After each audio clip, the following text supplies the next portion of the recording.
ভারতের ওডিশা উপকূল থেকে প্রায় 240 নটিক্যাল মাইল দূরে বঙ্গোপসাগরে পানামার পতাকাবাহী একটি কার্গো জাহাজ ডুবে গেছে। এমভি ওশান উইনার নামের জাহাজটিতে 24 জন ক্রু সদস্য ছিলেন। এর মধ্যে 2 জনকে জীবিত উদ্ধার করা হয়েছে। বৃহস্পতিবার রাতে ওডিশার পারাদ্বীপ বন্দর থেকে সিঙ্গাপুরের উদ্দেশ্যে যাত্রা শুরু করে জাহাজটি। শনিবার দুর্ঘটনার সময় প্রায় এতে 1700 টন লোহার আকরিক ছিল।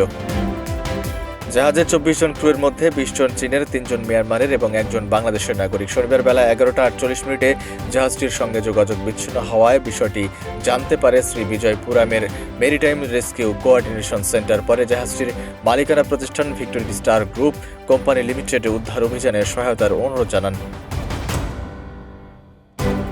খবর পেয়ে ভারতীয় উপকূলরক্ষী বাহিনী ও নৌবাহিনী যৌথভাবে উদ্ধার অভিযান শুরু করে। ইতিমধ্যে 2টি জাহাজ উদ্ধার অভিযানে যুক্ত করা হয়েছে। এছাড়াও আরও একটি জাহাজকে ঘটনাস্থলে পাঠানো হয়েছে। উদ্ধারকারীরা 2 জনকে জীবিত উদ্ধার করেছে, বাকি উদ্ধারের চেষ্টা চলছে। এছাড়াও এর বাইরে 22 জন নিখোঁজ রয়েছে বলে জানা গেছে।